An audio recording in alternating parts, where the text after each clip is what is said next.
Sinampahan na ng mga kasong kriminal ng DOJ o ng Department of Justice si Senator Laila De Lima at 7 iba pa kaugnay ng di-manoy drug trade sa New Bilibid Prison. At gaya raw ng inasahan ng senadora, isinampa ang mga kaso sa isang regular court sa halip na sa Office of the Ombudsman. Handa raw si De Lima na harapin ang mga kaso na tinawag niyang pang-uusig at paghihiganti ng Administrasyong Duterte. Live mula sa Quezon City, may report si Salima Refran. Salima?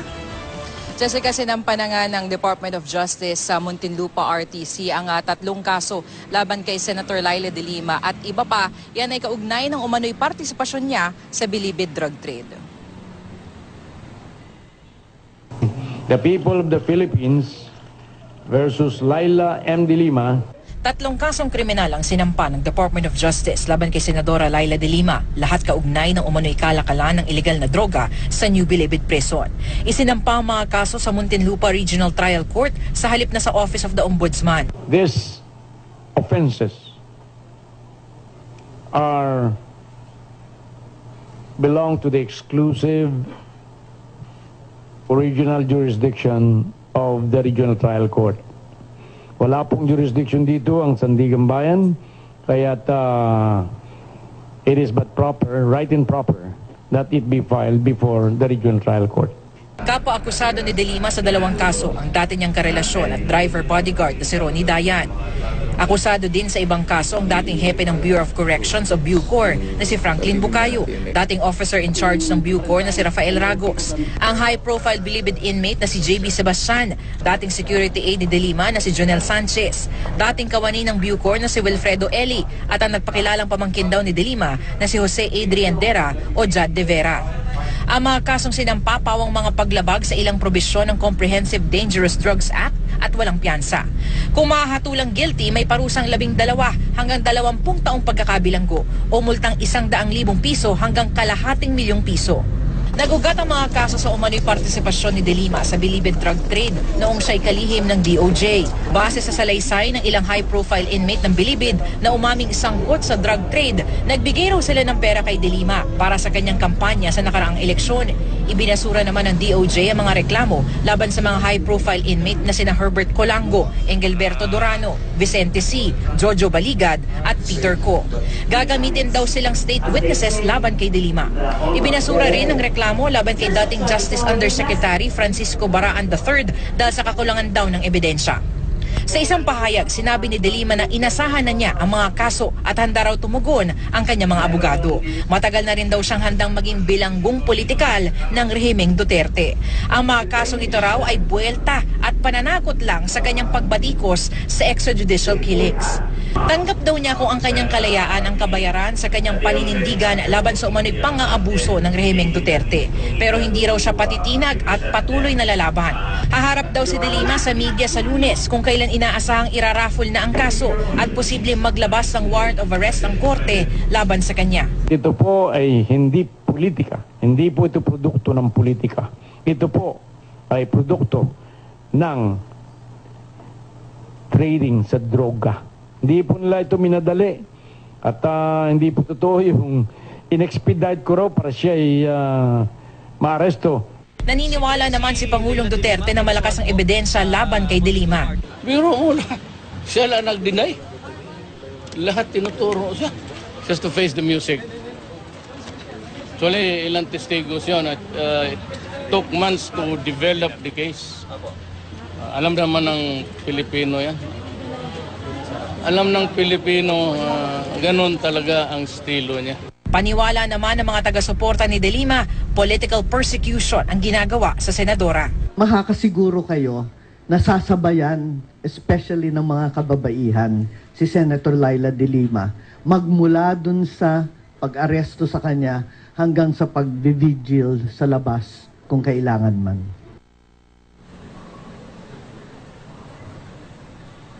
Jessica, ulitin lang natin, no, sa Lunes, yung mismong raffle ng mga kaso sa Muntinlupa RTC. Oras na magkaroon ng uma-assign na yan sa isang hukom, ay saka pa lamang i-judge o aalamin kung may probable cause yung mga kaso at saka pa lamang maaaring maglabas ng warrant of arrest sa mga akusado. Jessica?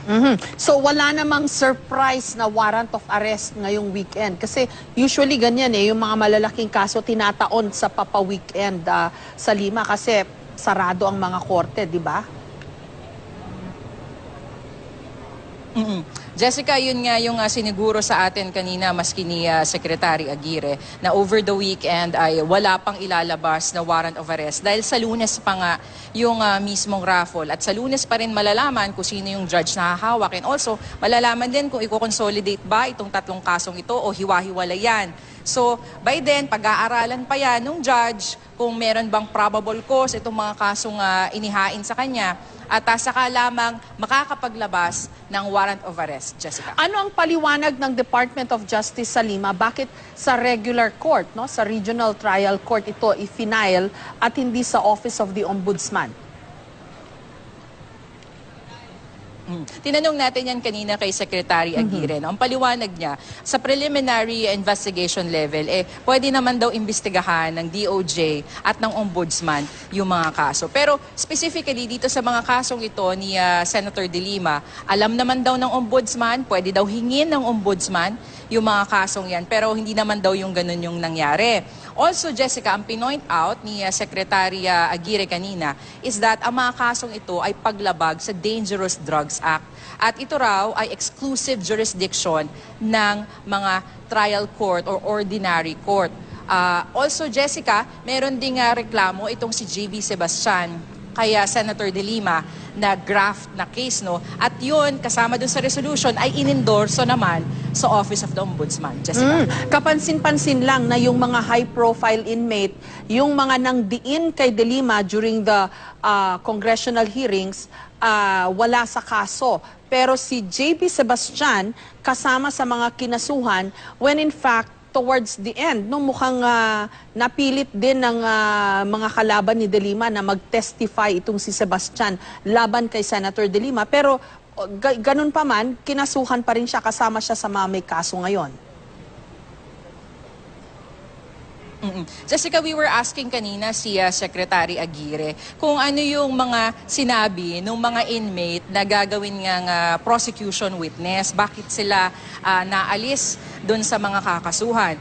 Unfortunately, sinabi kanina at inamin din ni Secretary Aguirre na hindi pa daw niya talaga fully nababasa yung resolusyon. No? Pero kung titignan naman natin, Jessica, yung mga naging salaysay, naging pahayag ng mga other inmates, lahat itinuturo na itong si JB Sebastian, yung parang link daw na nag-uutos dun sa mga inmates sa loob ng bilibid na magbenta at kumbaga mag-remit sa kanya ng pera at ibibigay naman dun allegedly kina Dayan at kay Sanchez. But then, Jessica, unfortunately, walang ibinigay sa atin na kopya yung Department of Justice nung mga resolusyon on the cases. Also, yung mismong kopya ng mga kasong inihain nila kanina sa Muntinlupa RTC. Jessica? Kasi this may create the perception na itong si Sebastian, kulang yung pandidiin na ginawa niya.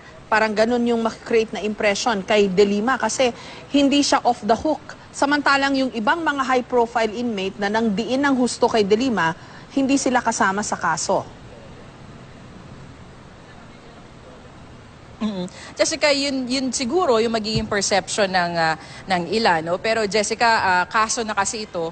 So malalaman na lang natin yan kapag umusad na yung mga kasong yan sa Muntinlupa RTC. At doon natin malalaman kung ano ba talaga yung dahilan at bakit isinama itong si JB Sebastian. Ang sinabi sa atin kanina ng DOJ, 52 pages yung mismong resolusyon. So doon nakadetalye kung bakit pinakakasuhan yung si Senator De Lima and all the others, pati na itong si JB Sebastian.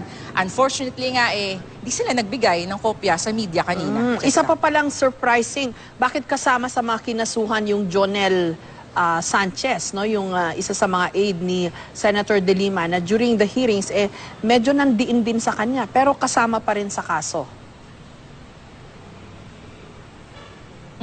Jessica, yun din yung isa dun sa mga tanong din namin, nakasali pala itong Jonel Sanchez. But then, yun nga, itinuturo din kasi siya nung ibang mga inmate na kasali din doon sa bilibid drug trade. Yun nga, sinabi na rin natin kanina, malalaman na lang natin yan kapag umusad na yung kaso at hopefully kung magbibigay na nga ng kopya itong DOJ ng kanilang resolusyon at maging ng mga kaso kanilang isinampa na sa korte, Jessica. Maraming salamat sa iyo. Salima Refran. Kapapasok lang na balita, kinundena ng LP o ng Liberal Party ang illegal di manong pagsasampa ng mga kasong kriminal laban kay Senator Laila De Lima sa isang regional trial court. Giit ng LP ang Sandigan Bayan at hindi ang RTC ang may jurisdiction sa kaso dahil ang mga akusasyon ay sinasabing nangyari nung Justice Secretary Pasi De Lima. Binigyang diin din ng LP na iligal ang pag-aresto na base sa gawa-gawang reklamo. Hindi rin daw nakapagsumite ng counter affidavit si De Lima kaya kinukwestiyon ng kanyang partido ang desisyon ng Department of Justice sa preliminary investigation. Nanawagan ng LP ng patas na hustisya. Mistulang hinatulan na raw si De Lima bago pa man kasuhan. Mismong si Pangulong Duterte raw ang nagsabing sisirain at titiyakin niyang makukulong si De Lima. Bilang anilay alter ego ng Pangulo, dapat di manong mag-inhibit si Justice Secretary Vitaliano Aguirre II sa lahat ng mga kasong isinampa laban kay De Lima.